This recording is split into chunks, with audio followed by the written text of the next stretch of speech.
Something extraordinary just happened in the UK housing market that caught nearly every expert off guard. While most analysts were predicting a continued slump, the numbers that just came through tell a completely different story.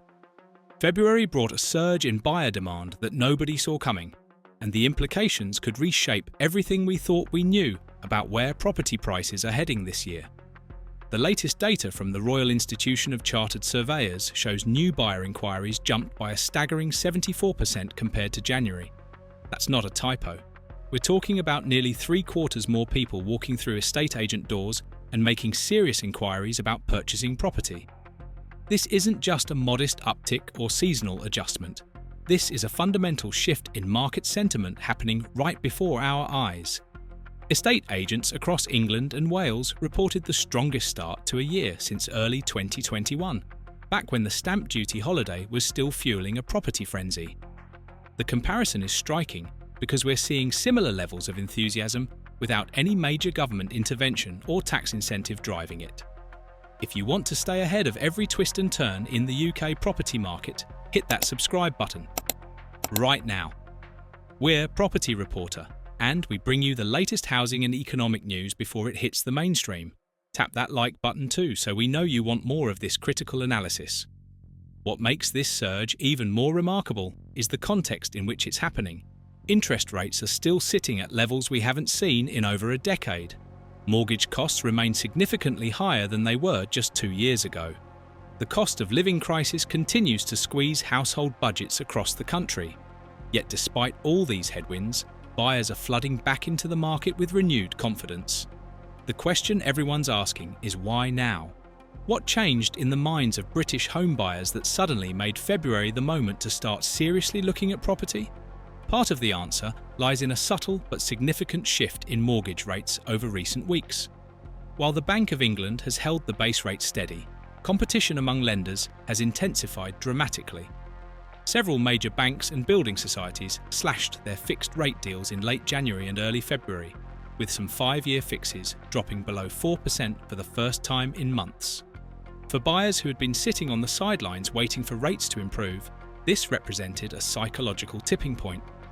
The rates might not be back to the historic lows of 2021, but they're moving in the right direction, and that momentum matters more than the absolute numbers for many people making purchasing decisions.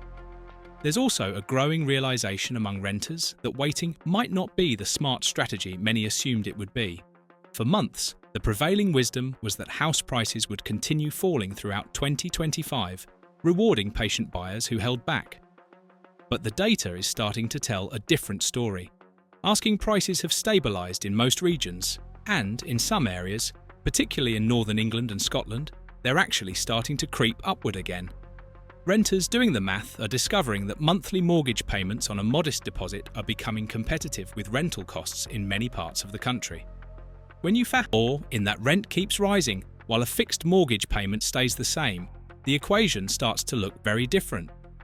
The supply side of the market is playing a crucial role in this sudden surge as well.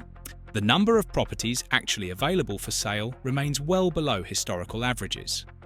Many homeowners who might typically move have been locked in place by their low-rate mortgages from previous years, unwilling to give up a 2% fix to move to a new property with a 5% mortgage attached. This creates a supply crunch that savvy buyers are becoming increasingly aware of. The fear of missing out isn't just about prices anymore, it's about finding a suitable property at all. Buyers are recognizing that when a good property hits the market in their target area, they might not get a second chance if they hesitate. Regional variations in this surge reveal some fascinating patterns about where buyer confidence is concentrated. The northwest of England has seen particularly strong growth in inquiries, with cities like Manchester and Liverpool experiencing a mini boom. These regional cities offer a compelling value proposition compared to London and the South East.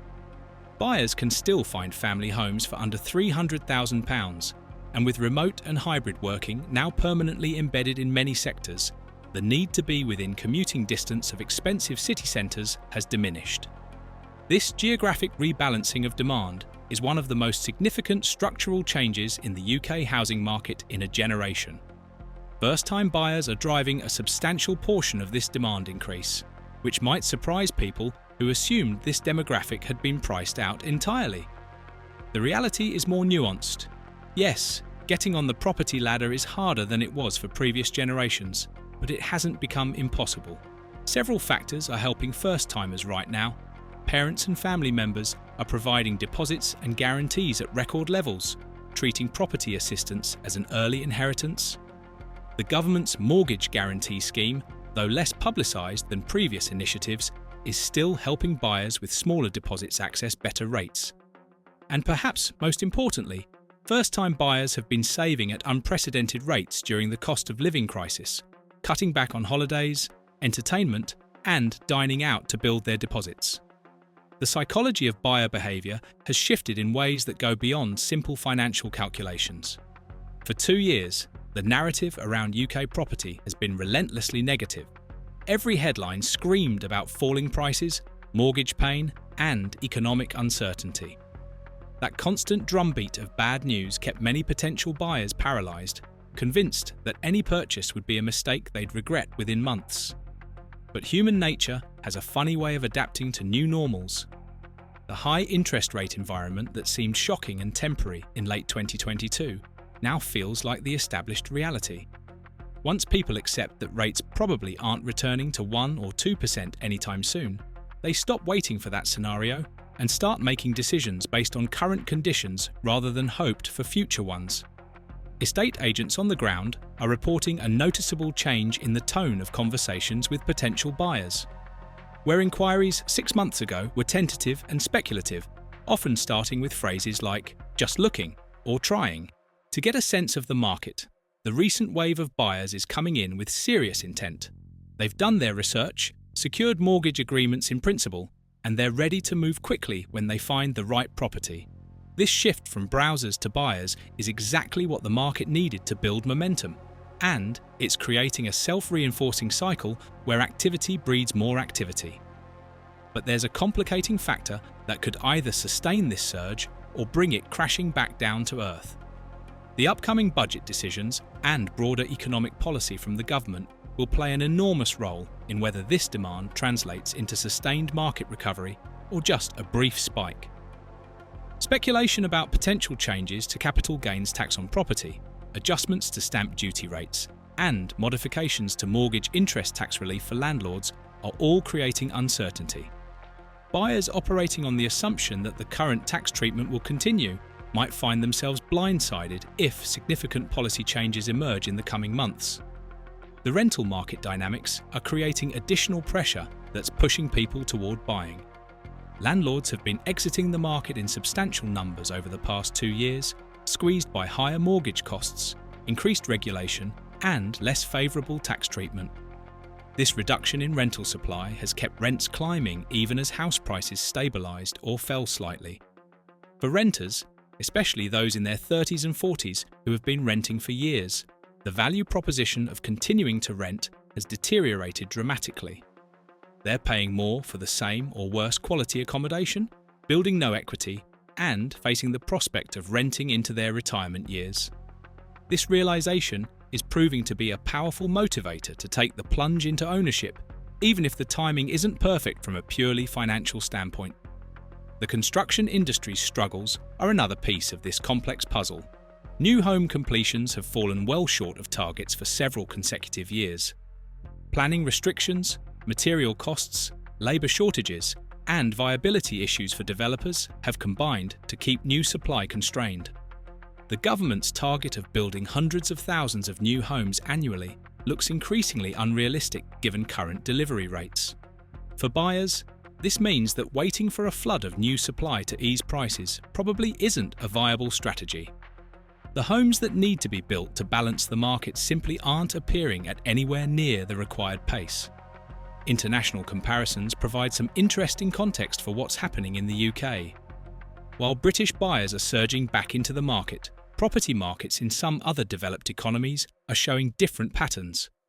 Parts of the United States are seeing continued softness as the impact of higher rates plays out more slowly. Some European markets are experiencing their own challenges with different local factors at play.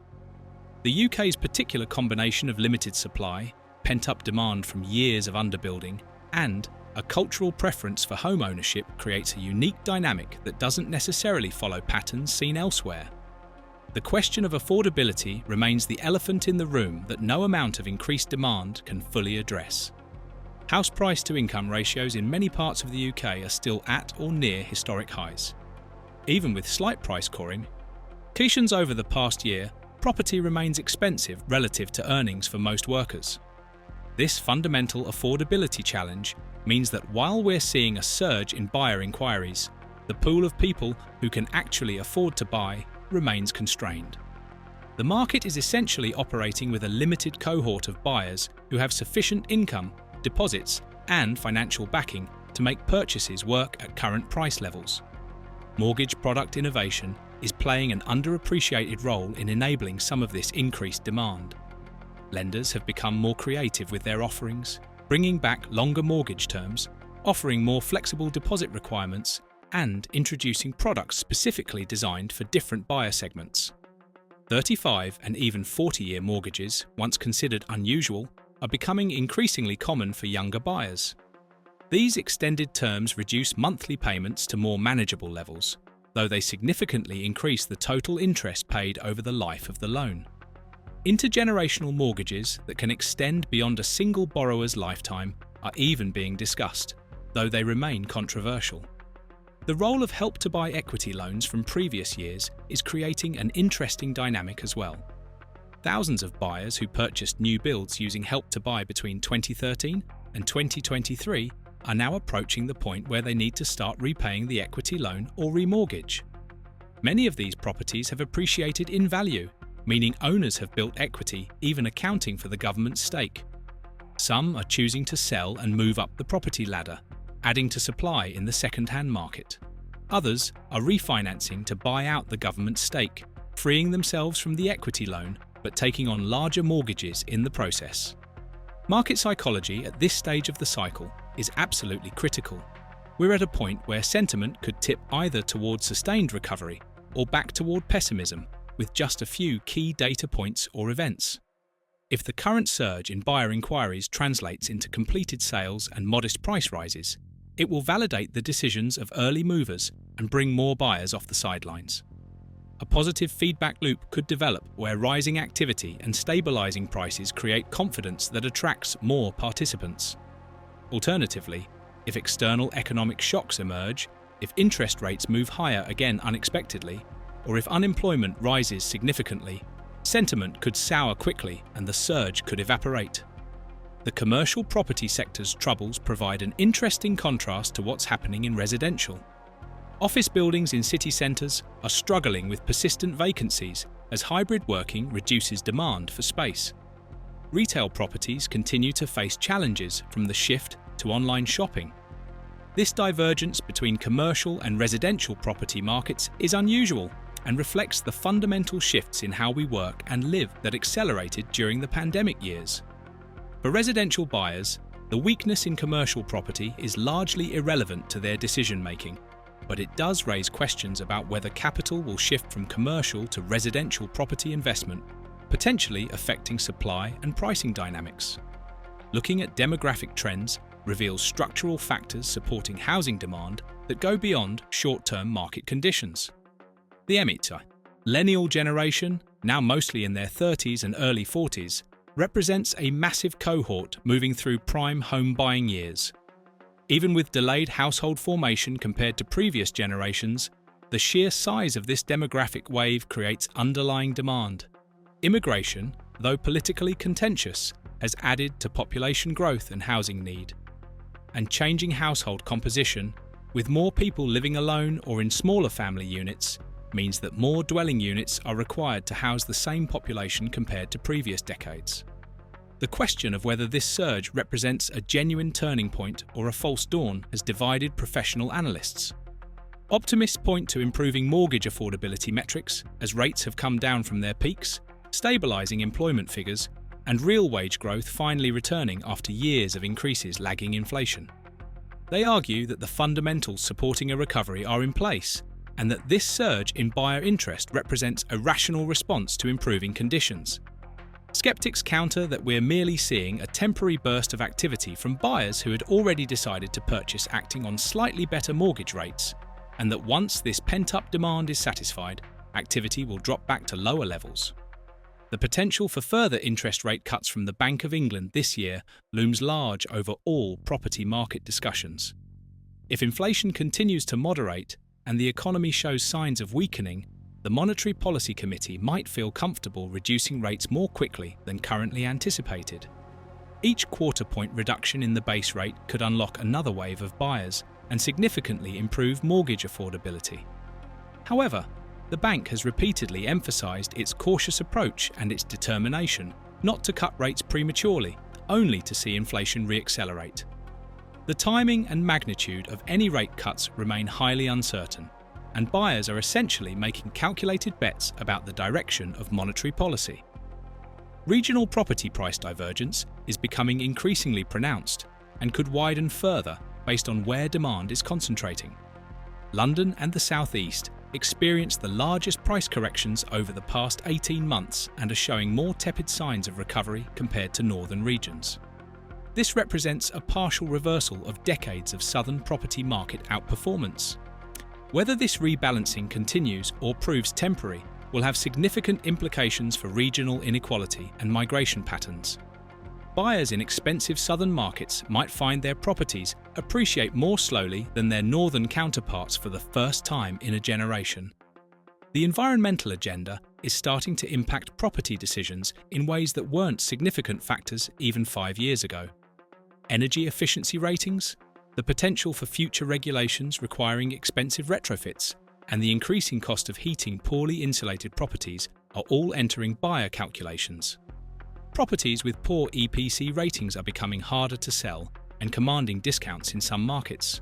Forward-thinking buyers are factoring in not just the purchase price, but the potential costs of bringing properties up to higher environmental standards. This adds another layer of complexity to valuation and could create a widening gap between efficient modern properties and older, harder-to-improve housing stock. Foreign buyer demand, which significantly influenced UK property markets in previous cycles, particularly in London and other major cities, has diminished considerably. A combination of tax changes making UK property less attractive to overseas investors, Brexit uncertainties, and competing opportunities in other markets has reduced international capital flows into UK residential property. This reduces one source of demand, but also means the current surge is more genuinely driven by domestic owner-occupiers, which arguably creates a more sustainable foundation for market activity. The political dimension of housing policy cannot be ignored as we head deeper into 2025. All major political parties recognise housing as a critical issue affecting millions of voters, particularly younger demographics who have historically low rates of home ownership compared to their parents at the same age. Promises to build more homes, reform planning, tackle land banking by developers, and improve affordability feature prominently in political discourse.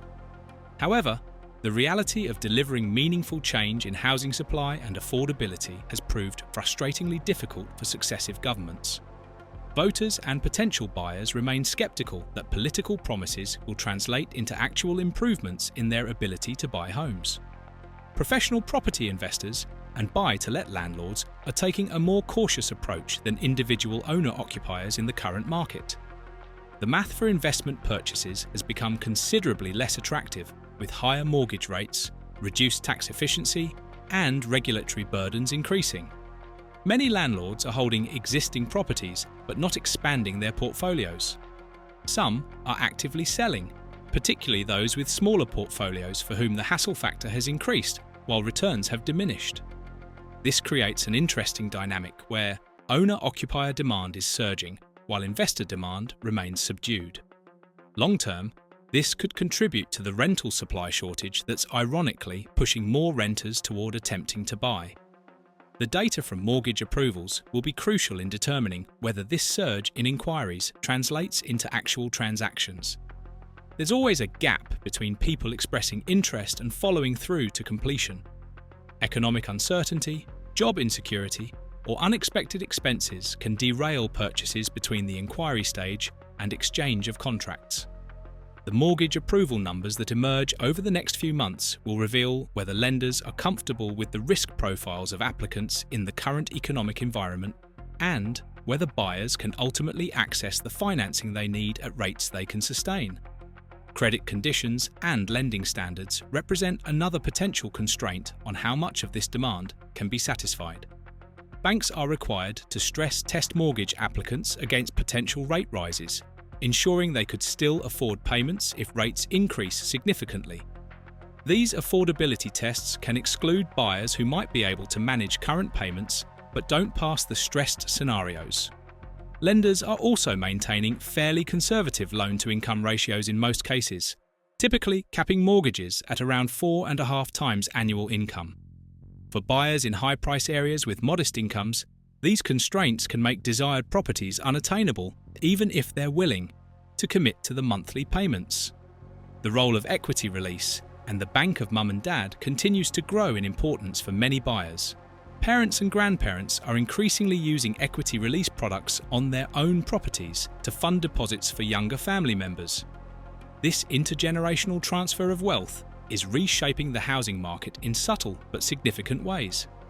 It helps explain how first-time buyers are still active despite high price-to-income ratios, but it also raises concerns about inequality between those with family wealth to draw on and those without such resources. Two potential buyers with identical incomes can have radically different purchasing power based entirely on whether they have family financial backing.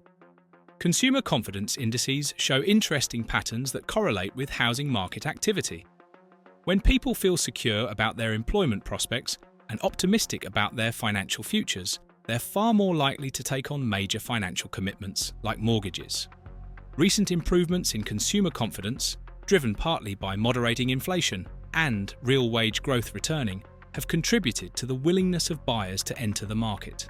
However, confidence remains fragile and susceptible to negative shocks, whether from domestic economic data, international events, or political uncertainty.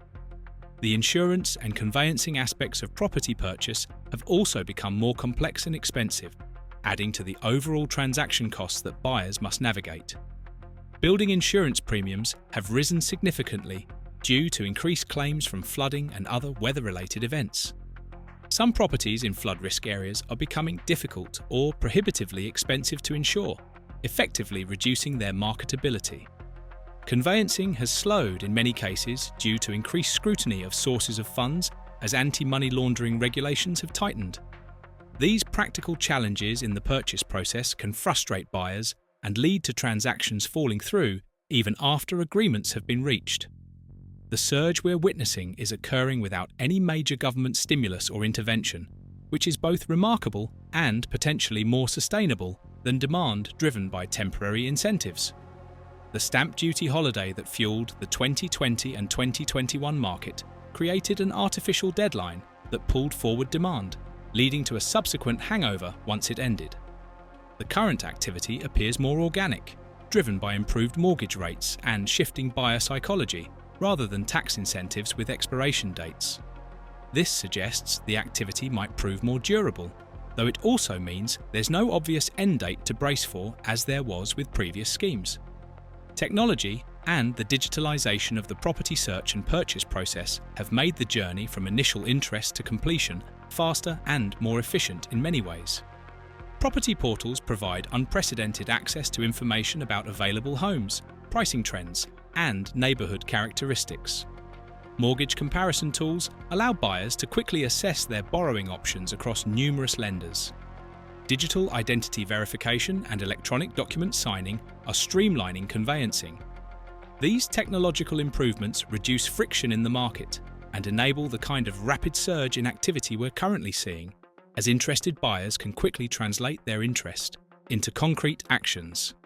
The outlook for the remainder of 2025 is now being rapidly reassessed by analysts who had predicted continued market weakness. Some are revising their forecasts to show modest price growth rather than the declines they previously expected. Others caution that it's too early to call a definitive turning point based on 1 month of strong data. The spring market, traditionally the busiest period for property transactions, will provide crucial evidence about whether this surge has staying power. If activity remains elevated through March, April, and May, it will be increasingly difficult to dismiss this as a temporary anomaly. What nobody expected at the start of this year was that buyer confidence would return so quickly and so dramatically. The 74% surge in inquiries represents real people making real decisions to pursue property purchases, despite an economic environment that still carries significant uncertainties. Whether you see this as a genuine market recovery or a false dawn probably depends on your broader economic outlook and your assessment of how sustainable current conditions are. What's undeniable is that something fundamental shifted in February, and the UK housing market just became far more interesting and unpredictable than most experts anticipated.